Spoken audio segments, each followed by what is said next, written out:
I think we talk a lot about the player and how the shoe revolves around the player, and we don't really focus a lot on the designer. And so I kind of wanted to touch base with you because it's been there are 9 shoes. Yeah.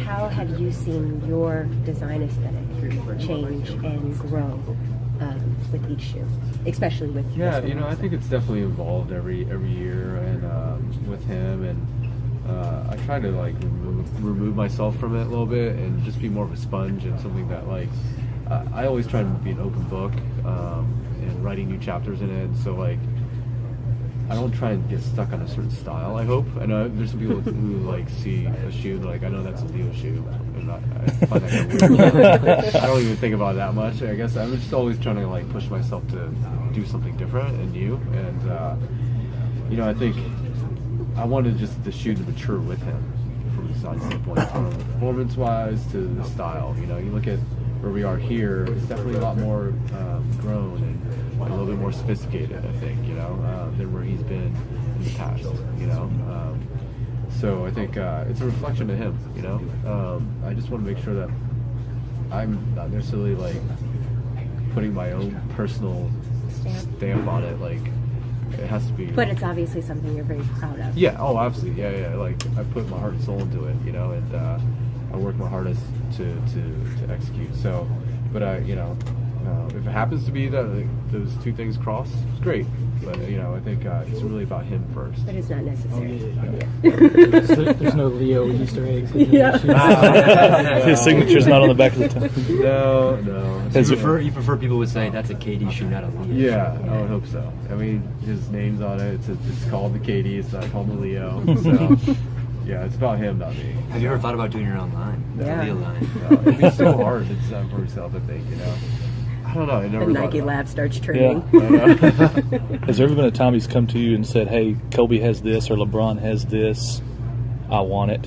For sure. And like, Flyknit, right? Yeah. The Flyknit was he said that on the Kobe, yeah. But just as far as smaller detail, I mean, the zoom back, obviously, from LeBron 10 was a pretty big factor, I would think, on this. Yeah, but he, especially early on, he was checking out all the guys' shoes. He would have them, and try them on, playing them, and just get a feel. And I think that was really good too, because like you want him to get the sense of like what other players are wearing, so that he can then inform like what he likes and doesn't like about them. And then that helps us have a better communication. Like because if all he knows is his shoe all day long, then it's like. He doesn't know anything else. What to evolve to. What to evolve to. Because I still have a sample in my office of like the Kobe 5s that he wore. He just shredded them. Like there was like a part where he had his fifth tarsal bone here. Like that part was like split open and all that stuff. And so like I learned from that. I'm like, oh, okay, look what he did to that shoe. Obviously, it didn't meet his needs there or here and there. So like for me, it's a good learning thing too, to see what he liked and didn't like. And on the 6 Elite, we actually used that zoom bag, right? Yeah. He always wanted that full length bubble, and when he tried it, he first like loved it, and then as he started wearing more and more, it just like didn't feel right. He just felt kind of sluggish in it. It felt like he was swimming in mud in some ways, And so I think for me that was awesome because like I got to learn from that and build a better zoom bag, which with the articulation, so it wasn't as blocky and so the transition's really smooth. It doesn't feel clunky and heavy for him. And so I mean, like I enjoy the failures, or I don't even know if you consider that a failure, but the efforts. Like I think it's been really good learning experiences for us to see the goods and bads of things. So. What's it like being in Austin with KD? It's cool. I've never been in Austin with KD, so it's actually pretty cool. I haven't been here since actually when I was doing running shoes at Nike. Like I think I was last year, like 12 years, 13 years ago, or something like that. So I think a lot has changed. I've always wanted to come back here and check out South by Southwest or something, or like I heard a lot of great things. And the food here is amazing. So far, so good. Yeah. So far, so good. Stubbs is delicious. Oh, is it? Try it out. So it's exciting I want to definitely step on UT campus at some point. I went there last time when I was in running, but different, But I didn't actually check out the basketball court at the time. So I just want to see what the legacy he left behind here. Shaka's got it turned around. Yeah. Big time. Everybody down here is really excited about Yeah. that.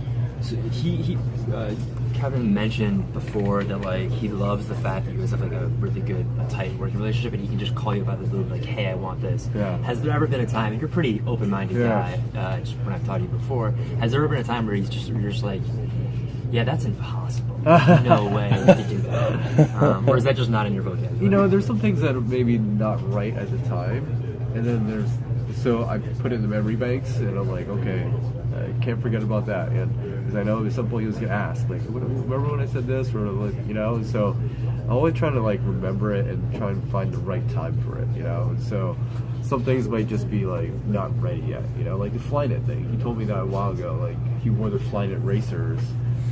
The running shoe. Yeah.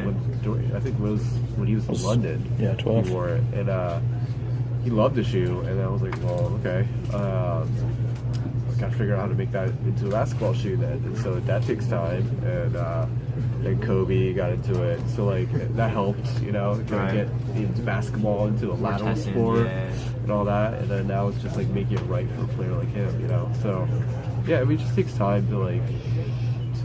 To bring some of his ideas to life too. You know? Is that something that you actually just like remember, or do you have like a file on like Kobe and KD? KD. Because I just like if I get like random phone calls like, hey, it's Flyknit time, I might forget that a year later. Yeah. You know? I mean, sometimes, well, a lot of times it would be text. So Okay. there's a trail, you know, and I think, but I do remember it a lot, you know, I'll just, because I'm always, when he says it, I'm always like, okay, how do I do it? How do I do it? And then, so like, kind of embeds itself into my head. And so, kind of like can't forget sometimes. Right. And I also want to make sure that when I have conversations with him, he's not like, hey, remember when I said this? I'm like, no, I don't remember that. You know, so I don't want to be that guy, you know, so. He's got his phone scrolling very fast through the text. Yeah, like, yeah, you said that. So, yeah. What was the most difficult thing about creating this sneaker? This was probably the hardest shoe I've ever designed in my career. It was definitely hard. A lot of aspects of it, like a lot of it had to do with the Flyknit. You know, it was such a new technology for me to work with. Like, I thought the flyweave was also really hard because again, it was different vocabulary, speaking about, you know, like weft versus whatever. You know, like just the jargon. The jargon, and I was like, what? It was like kind of had to go back to like 101 of materials and stuff. So this was again another one, and even more complicated. And working with amazing engineers, getting my thoughts across was really fun. But it was a partnership there. You know, it was like I learned so much from those guys, and so for me it was like an accelerated learning curve of like learning the technology. But then also like there's some things that I think I struggled with a little bit on the design side, was because early on he actually asked for like a mid chucker kind of height on the shoe, and the way I had it designed, it was just like, it was okay, you know. And then he tried it on. That was the first sample that he actually tried on last summer, and he liked it, liked the overall shoe. The zoom bag was the same, the knit was the same. It was just this part that was different. And so when he tried it, he played for a couple hours in it, and the way he was, his ankle was moving, like the collar would just splay open every time he kind of bent his ankle. And he came back and was like, yeah, it's kind of weird how it's gapping open and all this stuff. And I was like, all right, I got to figure that out. And kind of just went back and forth, and it just wasn't looking right either. And so finally I was like, okay, you know, I need to just like start blank slate from here back and figure that out, and maybe come up with something a little bit more integrated. It felt a little choppy too, the way that the design was going at the time. And so after, had he asked for that level? yeah, we asked for that level. He asked for it on the 5 back in the day, and but that was like just something where I was like, it wasn't really fitting you right, and then also wasn't looking right. What if we try something like this? And so that's where I created some samples of that, and then he was like, okay, cool, let's try it, and let's do it. And he was open about it. So it was a conversation, you know. It was like I tried to explore what he was into, and then it just wasn't working. Was there any discussion about like adding a sleeve? Onto this? Yeah. No, not at the time. Not for this, not for the design. So Yeah, so that was definitely hard. Just kind of like my own personal struggles with everything that was going on with that collar, and how that was fitting and looking just wasn't working. So I had to go back to the drawing board, you know. So, yeah. Can I ask you sort of a random question about the Elite line Yeah. in general? So when we talked to you in New York, we were Yeah. talking about the sock, you know, Yeah. sort of attached and how crazy that was. And then we saw KD wear them, and he wore those really high ones Yeah. that you mentioned. And you mentioned how it was sort of an experimental chance for you guys. But if you look at KD and you look at LeBron and then the Kobe line, and it became Elite just all the time. There was no like playoff special edition. Do you see that continuing for your signature guys as a place for you guys to experiment, or maybe phasing that out because they don't end up wearing it for very long, you know, because they just are on to the net, like we saw LeBron move on to the Soldiers in the finals?